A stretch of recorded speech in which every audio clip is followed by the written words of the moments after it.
Halo, salam kenal. Saya Putri. Saya bundanya Aska dari kelas Mandiri. Senang sekali rasanya boleh berbagi pengalaman tentang proses kami melakukan proyek Kata Hati. Berbicara tentang emosi menarik untuk saya. Terlebih ketika mendampingi Aska yang sedang mengenali emosinya. Namun terkadang saya sebagai orang dewasa lupa menyadari bahwa berani mengeluarkan emosi itu baik. Kadang-kadang saya sendiri yang justru menghambat atau membatasi anak untuk berani mengekspresikan emosinya. Misalnya ketika anak sedang marah, saya mengatakan bahwa marah itu tidak baik. Padahal marah itu wajar.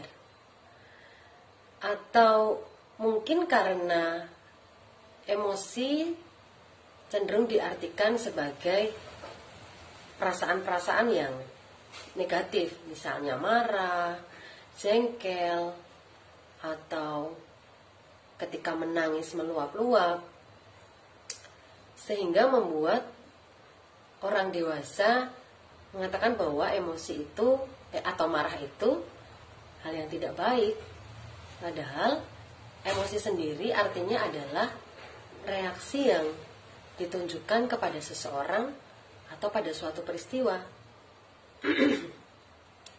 Maka proyek ini proyek yang menantang untuk saya, dan tentu saja menarik untuk saya, karena yang berproses tidak hanya Aska, tetapi juga saya sebagai orang tua yang mendampingi, karena kebetulan ayahnya harus bekerja dari pagi sampai sore hari. Nah, bagaimana ketika kami memulai kegiatan, saya sudah bersemangat sekali, tapi Aska merasa tidak semangat. Nah, kadang disinilah proses kami sama-sama mengolah. Kadang kalau saya tidak sabar ya, saya akan menenangkan diri dulu. Biasanya saya akan main nonton TV atau buka HP begitu. Lalu ketika sudah selesai, saya akan bertanya pada Aska, apakah sudah siap atau mau berkegiatan atau tidak. Tetapi Aska bukan anak yang sulit untuk mengatakan tentang perasaan. Sebenarnya karena mungkin kami terbiasa untuk mengatakan emosi, mengatakan perasaan kami, maksud saya. Misalnya tidak senang, kami akan bilang tidak senang. Terganggu akan merasa terganggu, kami akan mengatakan merasa terganggu. Begitu juga tidak nyaman. Tetapi memang justru entah mengapa Aska sedang senang sekali mengekspresikan emosinya. Terlebih ketika ada banyak orang, dia akan senang untuk menunjukkan perasaannya. Nah, maka alur-alur yang diberikan oleh ibu dan bapak guru sungguh membantu saya.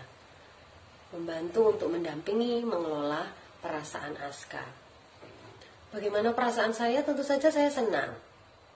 Karena saya dibantu bagaimana mendampingi anak untuk semakin mengenali dirinya. Meskipun Aska bukan anak yang sulit untuk mengungkapkan perasaan, tetapi ada juga perasaan-perasaan yang membuat Aska tidak tahu bagaimana cara mengungkapkannya.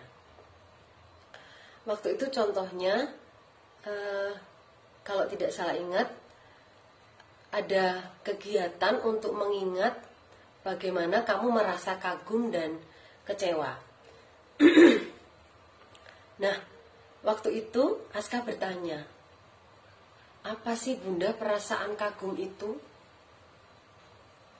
Kok aku gak ngerti, kayaknya aku gak punya deh, aku gak pernah. Lalu saya mencoba menceritakan pengalaman saya. Tetap saja tidak membantu untuk Aska. Sampai akhirnya dia menangis. Lalu saya bertanya, kenapa Aska menangis? Karena dia bilang, kok aku nggak punya perasaan kagum, gimana dong Bunda? Ya sudah, saat itu saya mencoba mengatakan untuk tidak apa-apa, kamu mungkin belum punya perasaan itu. Meskipun saya ingat dia punya perasaan itu atau dia pernah mengalami perasaan itu. Lalu mungkin 2 hari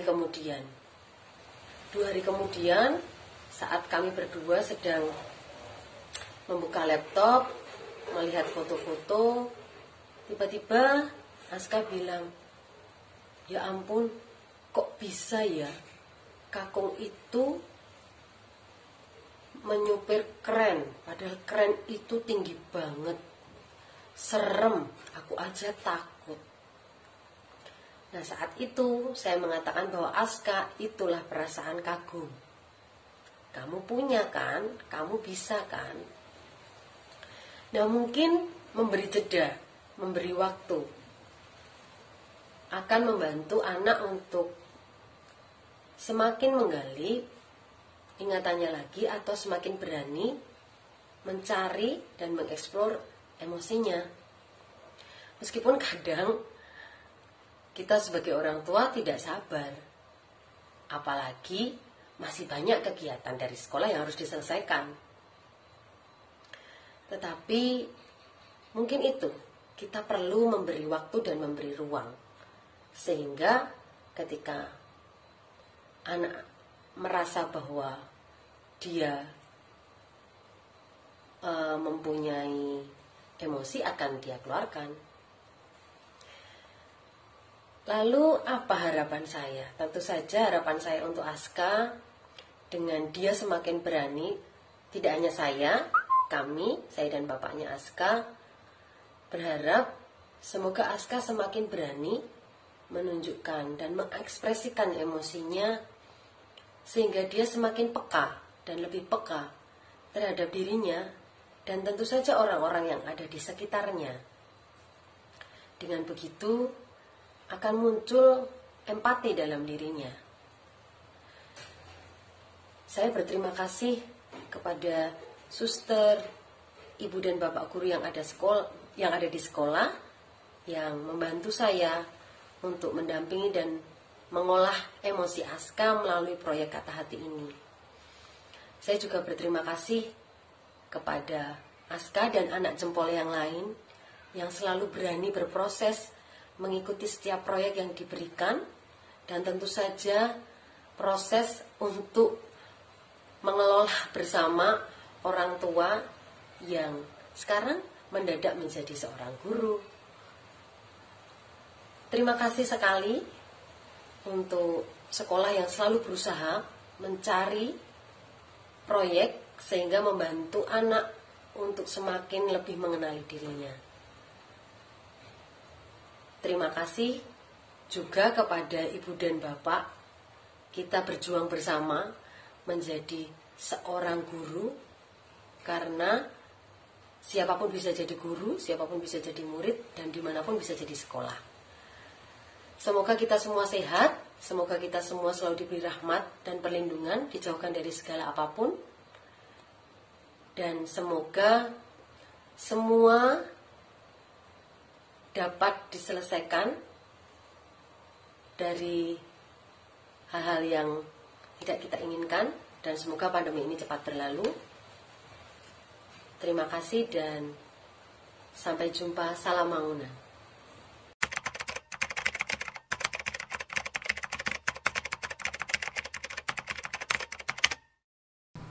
Tanggapan saya tentang proyek Kata Hati, menurut saya proyek Kata Hati sangat efektif untuk media pelajaran anak tentang emosi.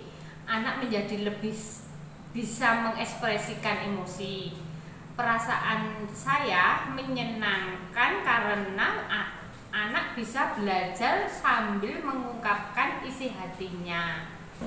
Ketika belajar menemani dan mengekspresi emosi, Dharma sangat senang dan antusias hingga mudah dalam menerima atau mengungkapkan maksud dari emosi atau ekspresi tersebut. Sejauh ini Dharma sudah paham dan bisa menamai emosi, bisa mengekspresikan harapannya. Semoga Dharma dapat mengetahui lebih jauh lagi tentang emosi di luar yang dicontohkan sama bu gurunya. Terima kasih.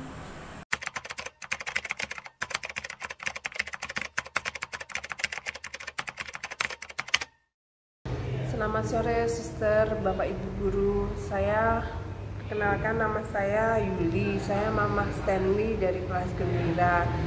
Kesan saya selama belajar 1 minggu mengenai kata hati, saya sangat menarik bagi saya karena anak-anak lebih memahami perasaannya ketika dia senang, ketika dia sedih, ketika dia marah.